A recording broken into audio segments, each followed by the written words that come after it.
ଅବହେଳିତ ମଗଡ଼ା ଡାକବଙ୍ଗଳାର ପୁନରୁଦ୍ଧାର ହେବ କହିଲେ କ୍ୟାବିନେଟ୍ ମନ୍ତ୍ରୀ।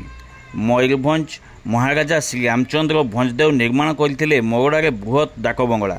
ଜିଲ୍ଲା ଐତିହ୍ୟର ଅନ୍ୟତମ ସ୍ମାରକୀୟ ଅଟେ, କିନ୍ତୁ ଏବେ ମଗଡ଼ା ଡାକବଙ୍ଗଳା ଅବହେଳିତ ଅବସ୍ଥାରେ ପଡ଼ି ରହିଛି। ଏବେ ଏହି ଡାକବଙ୍ଗଳା ସତ୍ତା ହରାଇବାକୁ ବସିଛି। ମଗଡ଼ା ବ୍ଲକର ମଗଡ଼ାଠାରେ ରାଜତନ୍ତ୍ର ଅମଳରୁ ଥିବା ବୃହତ୍ ଡାକବଙ୍ଗଳା ସମୟକ୍ରମେ ତାହା ନଷ୍ଟ ହେବାକୁ ଲାଗିଲାଣି।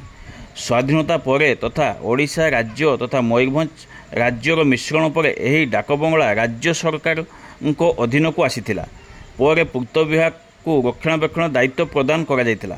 ପୂର୍ତ୍ତ ବିଭାଗ ରାସ୍ତାଘାଟ ନିର୍ମାଣରେ କୋଟି କୋଟି ଟଙ୍କା ଖର୍ଚ୍ଚ କରୁଛି, କିନ୍ତୁ ପୂର୍ତ୍ତ ବିଭାଗ ଅଧୀନରେ ଥିବା ମଗଡ଼ା ଡାକବଙ୍ଗଳା ଉନ୍ନତିକରଣ ଅଭାବରୁ ନଷ୍ଟ ହେବାକୁ ଯାଉଛି।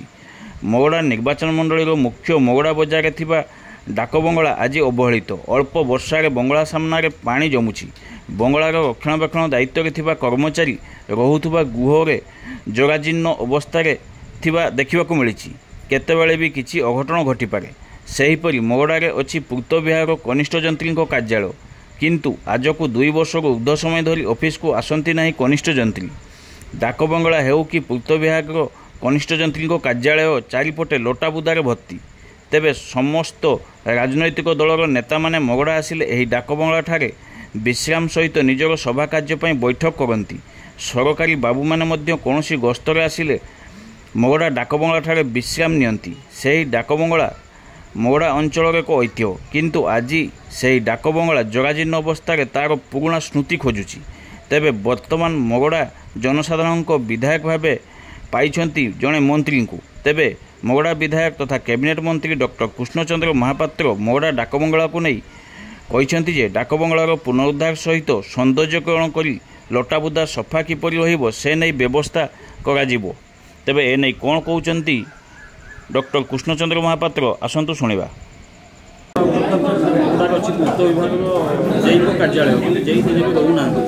ଆସୁନାହାନ୍ତି, ସେ ଅଫିସ ତାଲା ପଡ଼ିଛି।